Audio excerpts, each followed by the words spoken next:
Yo, what's up, y'all? It's coming back here again today with another video. I want to make another video talking about a team that I feel like deserves some more hype, and a team that they're one of my favorite teams to watch. They were last season. Once again, they are this season because somehow they only got more fun from last year, and that is the Charlotte Hornets. The Hornets are a team that I feel like a lot of people don't talk about as having one of the most interesting and fun young cores in the NBA, and a team that I feel like is very close to creating something special.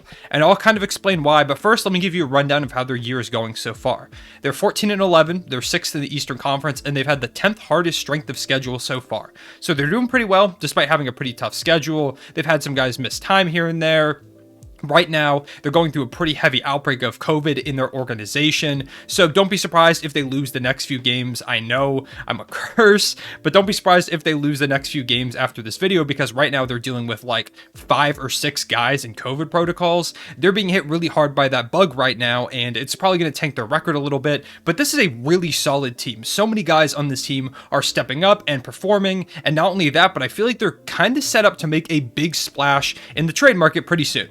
So first, let me kind of go over some of the main staples of their roster. Of course, LaMelo Ball, he is the star of this team. When you think of the Charlotte Hornets, you probably think of LaMelo Ball. 20 points per game, 7.7 rebounds, 8 assists, 2 steals. He stuffs the stat sheet. Not the most efficient scorer right now, shooting around 40% from the field, but he's a decent three-point shooter, and he is only going to get better at that. He's only in his second season, and already he's putting up these phenomenal numbers. Any night, he's a threat to get a triple-double, one of the most fun playmakers in the league to watch already at such a very young age. He's just electric. Anytime he has the ball in his hands, a highlight play is very likely to come.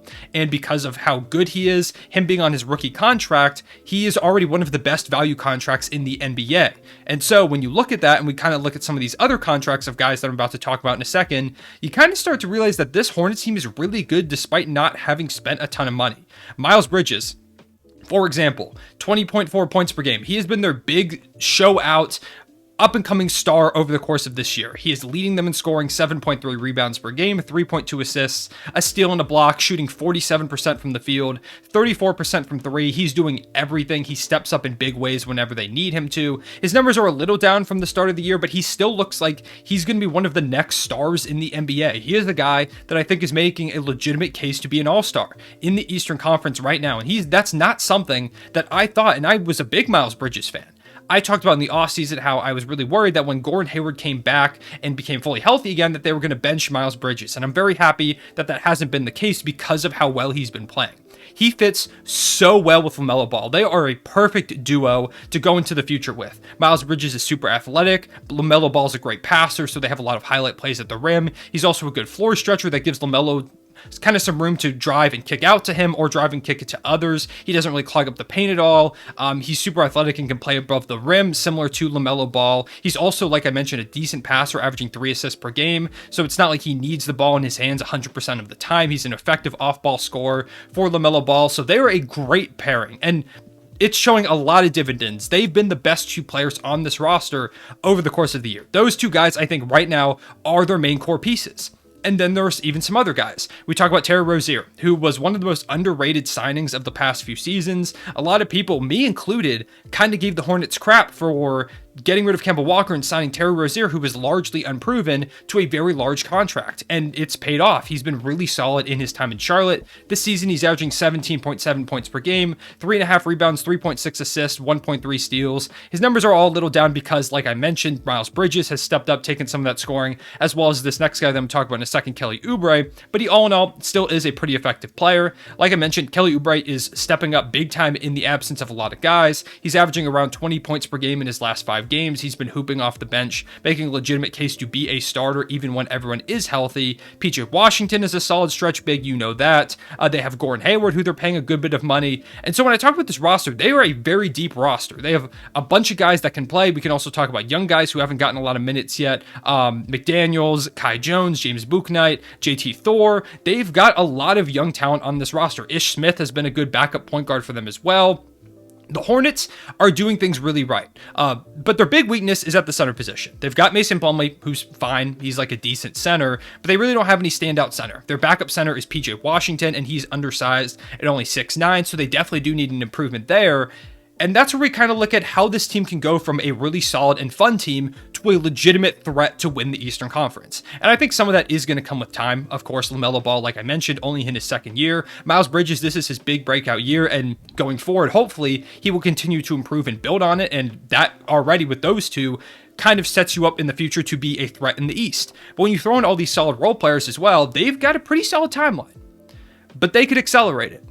And I think they're in a good position to do so. I think they're on the verge of something special in Charlotte. You have these young players, LaMelo Ball and Miles Bridges. Miles Bridges is going to get a bag this offseason, so that is going to take up some of the space. But LaMelo Ball, you don't have to pay him for a couple more seasons, at least one before you give him your extension. So even with Miles Bridges on the books, you still got some money to kind of spend and play around with.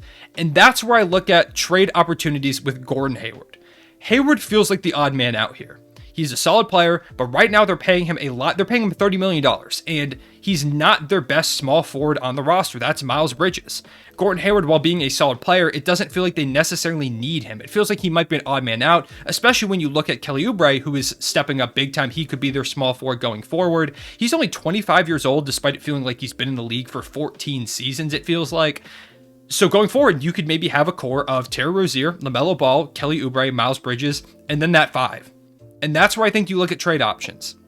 Now, I don't have anyone specifically in mind. You could think of, always when I think of centers that could become available, I think of like a Karl Anthony Towns maybe a DeAndre Ayton if the Suns don't want to pay him. But with the season that they're having right now, I would be shocked if they didn't pay DeAndre Ayton. But if a center becomes available, the Hornets should jump on that immediately.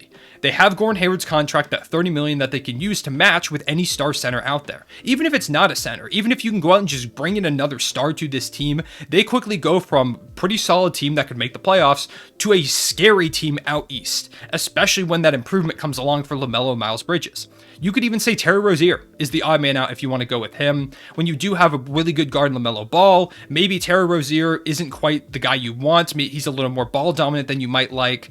LaMelo Ball, maybe you put a better like shooter next to him. Maybe you switch something around, or not necessarily a better shooter because Rozier is a solid shooter, but maybe you put more of an off-ball player there next to LaMelo Ball. You deal Terry Rozier, and as I mentioned, some of those young pieces like Kai Jones, James Bouknight, he's not really getting minutes, and he's someone that a lot of people liked in the draft. So they brought in a lot of rookies, Kai Jones, James Bouknight, JT Thor. They have their picks. If they packaged one of Rozier or Hayward with those guys and some picks, they build a pretty enticing trade package for any team that's trying to rebuild. If you're a team that's looking to rebuild or just trade off of your center that you're paying a lot of money, you're going to be hard pressed to find many better offers than, of course, you're going to have to match salary. So you can either grab a young guard in Rozier or Gordon Hayward, whose contract only goes for a couple more seasons. And it's not like it's an albatross of a contract. Even though he's making $30 million, he still is an effective and solid player. But if you bring him in, it's not like you're going to have to bench him or it's going to be on your books for 5 more seasons or anything like that. And if you're rebuilding, it doesn't really matter. You don't really need that cap space anyway. So Hayward and Rozier are both interesting contracts.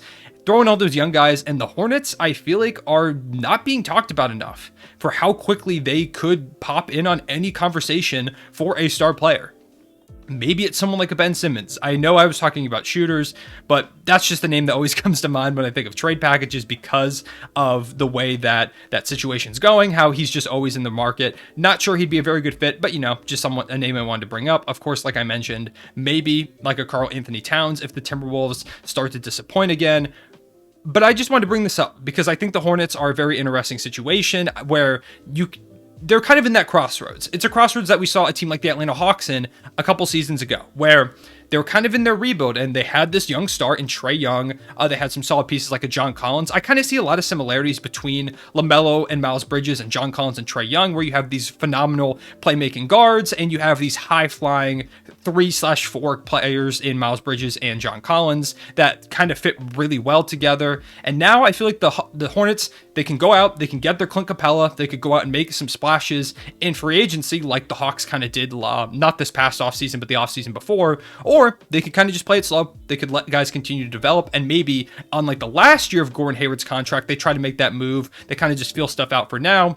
Either way, I think the Hornets are in a really, really good spot. I like what they're doing out there in Charlotte. I think their ownership, Michael Jordan, actually, and their general manager, I think they just deserve a lot of credit for the way that they're building this team up. They've made really solid moves. They've made some good draft picks, and they've put themselves in a really, really good position to pretty much go any direction they want. I don't think they could go wrong, whether they decide to cash in sooner or let guys develop and cash in later. Either way, it's always a tough decision to figure out when you want to cash in, and this Hornets team has the luxury of having young talent and already established talent that has the contract ready to make a move if any superstar or just all-star in general presents themselves as a trade target. So I appreciate y'all watching. Let me know what you think about the Charlotte Hornets and this position that they're in. I will see you all later.